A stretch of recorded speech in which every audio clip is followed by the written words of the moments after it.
It's Economic Development Week. I like it. Well, National Economic Development Week. You got to get the information out there. You got to let people know all the stuff that EDCs do and what economic development does for the communities. So, a good opportunity to talk a little bit about that. Also, the business demographics. Let's talk about them in this. Right. So, this week is our public meeting. Okay. The draft study has been on the website for a couple of weeks now.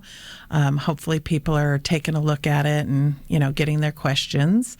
The author of that, Jim Mooney, is coming to town this week. So Wednesday the 10th. So soon. Day after tomorrow, we're going to be down at the Civic Center from 1:30 to 3.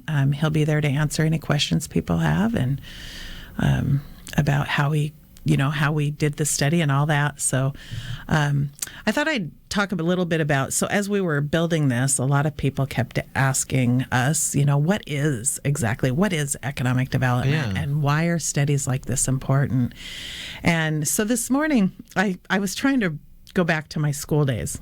What's the definition of economic development? Because economic development's not so easily defined. No. So I asked Siri, and she gave me at least 5 different ones, and I started tapping on them and going through them, and not one of them had a clear-cut, this is what it is, definition. Really? Okay. So, but basically in a nutshell, economic development, it's a group of activities and efforts. It's efforts to create jobs, retain jobs, to grow your income base, to grow a better quality of life, to create healthy communities. And when you put all of those things together, you come up with what we term economic development. Okay. Wow. So it's a lot. It is. It's growing your gross domestic product, your GDP. It's growing your tax base. It's not just creating jobs, but it's helping people be more prosperous. And to do that, we create sustainable programs that will help that happen. And through that, our way of doing that is by doing business retention, expansion, of course, and by doing business recruitment to bring new jobs in, too. So then when it comes down to this study, we looked at the study, and I have a lot of questions for Jim Mooney when he comes, too, so I hope other people will come with those. One of the things that I learned in this study is that, the numbers are starting to stabilize. And one might think that means the Growth Management Act is working.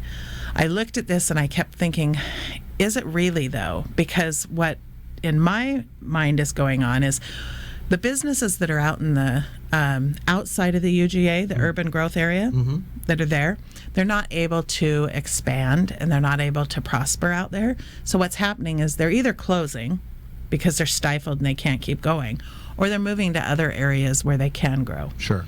And the whole point was we were hoping to move them into our urban growth areas, but that's not really happening a lot here that I can see. So they're moving out. And then what we're doing is we're trying to create more jobs and recruit more jobs into the urban growth area to make up for those jobs.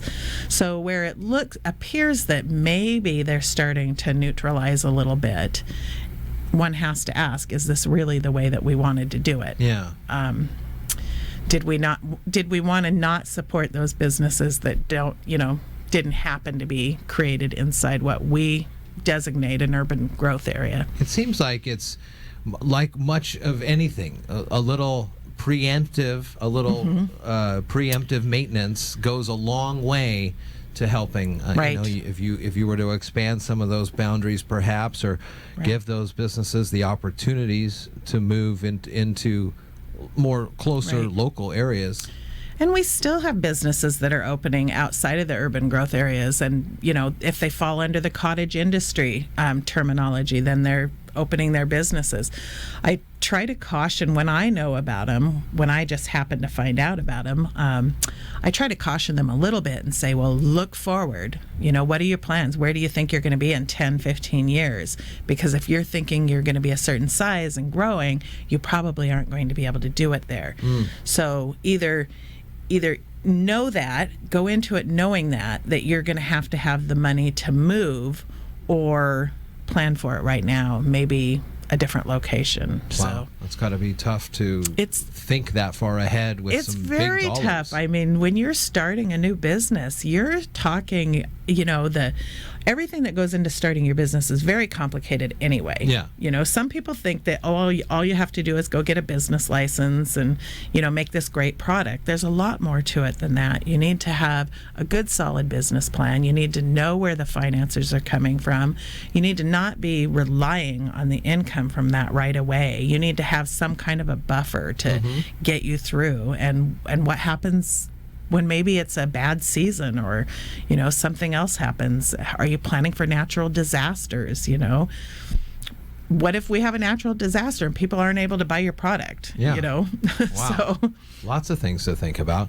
Wednesday from 1:30 to 3. Is this going to be a program, or is it going to be a come as you go? Or he's going to give some kind of a presentation of this is what the findings are, and then it's going to mostly be a lot of question and answer. So hopefully we have a good crowd and we have a lot of good questions and some interaction going on. People encouraged and interested in helping spur the economic development of Shelton, Mason County, in the area. You can find out a little more on this, so you get a little bit of a primer on what's going to be talked about, so you can formulate some questions on the EDC's website, choosemason.com.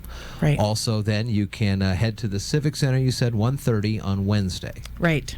To see and talk with the author of the studies that you can find on the EDC's website. Oh, good information there, Lynn, as always.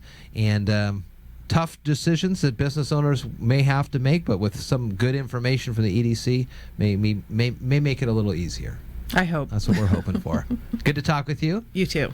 Good turnout on Wednesday. It's 8:52. Lynn Longan from the Mason County Economic Development Council.